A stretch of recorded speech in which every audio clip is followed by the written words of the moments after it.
On the cold morning of October 7th, over the battle-scarred fields of Donetsk, Ukrainian soldiers from the 401th Separate Unmanned Systems Regiment thought they were safe. Their drones, their eyes in the sky, hovered quietly over enemy lines. Monitors flickered, engines whirred, and operators focused intensely on their screens, completely unaware that they were being watched too. Somewhere miles away, a Russian reconnaissance unit had already locked eyes on them, invisible, patient, and waiting. Within minutes, the calm of Varvarovka was ripped apart by a white-hot flash. An Iskander-M ballistic missile descended from the stratosphere, striking the heart of the drone regiment's position with surgical precision. The explosion was colossal, a single blinding eruption that vaporized everything within 100 meters. What was once a field command post was now a smoldering crater. And that was just the beginning.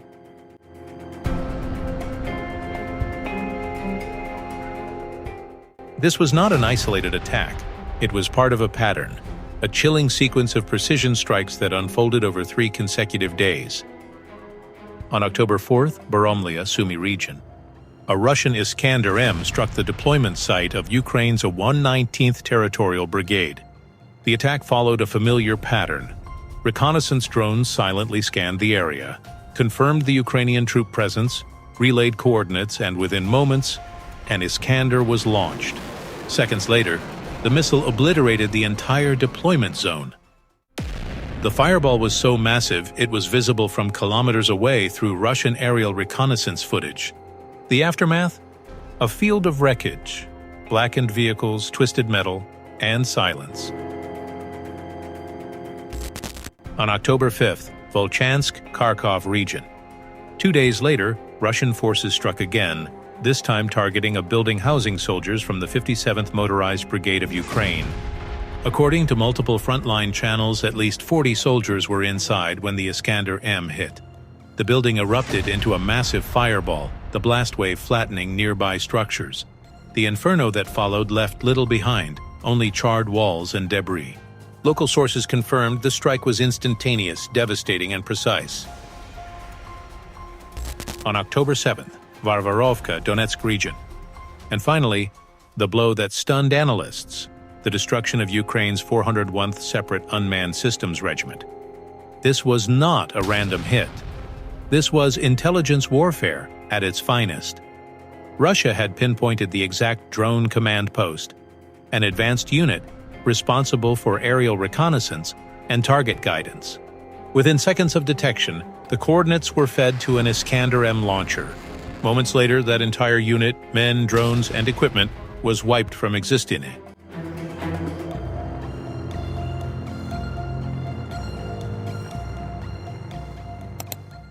The Iskander-M has become synonymous with Russia's most feared battlefield weapon.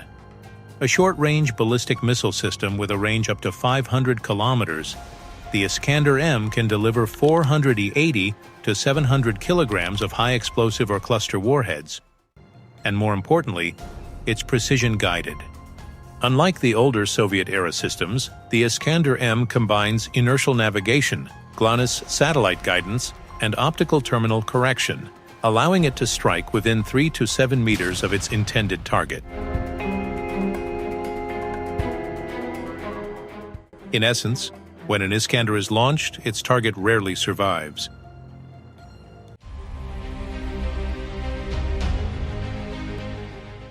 What truly elevates these strikes isn't the missile, it's the system that guides it.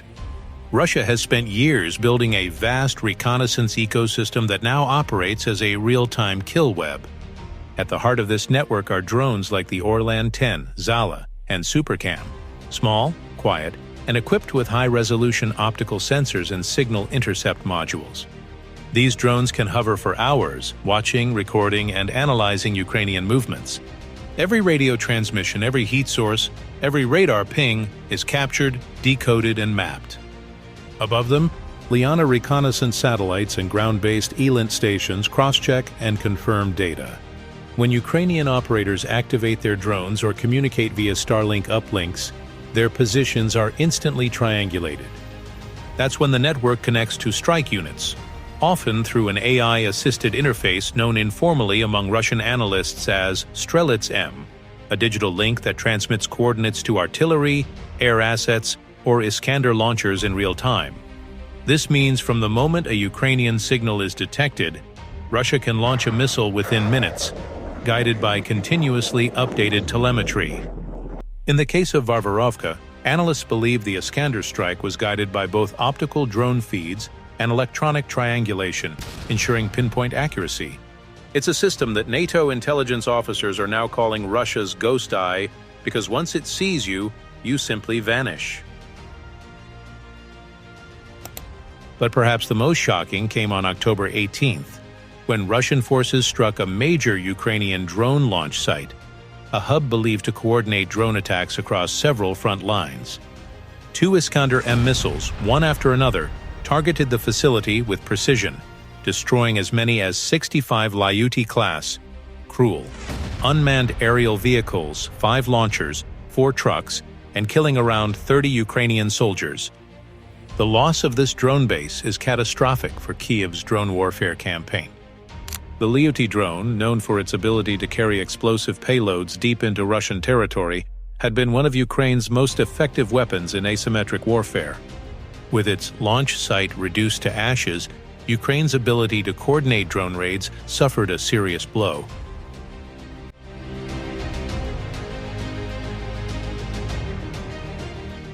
For months, Ukrainian forces have relied heavily on drone warfare, both for surveillance and long-range attacks. Drones became Ukraine's equalizer against Russia's superior firepower, enabling strikes deep behind the front lines. But now, with Russia's counter-drone strategy fully operational, these advantages are slipping away. The Iskander strikes have shown that Russia can detect, track, and eliminate drone operators faster than they can relocate. Destroying launch points and crews not only eliminates current drone waves, it disrupts the entire production and coordination cycle, forcing Ukraine to rebuild its drone networks from scratch. Each destroyed crew represents months of specialized training lost. Each burned drone depot represents tens of millions of dollars and countless tactical possibilities, gone in seconds. NATO must take note that short-range ballistic missiles, SRBMs, like Iskander-M, are battlefield relevant, not just strategic weapons. Until now, that's all for today, and thanks for watching.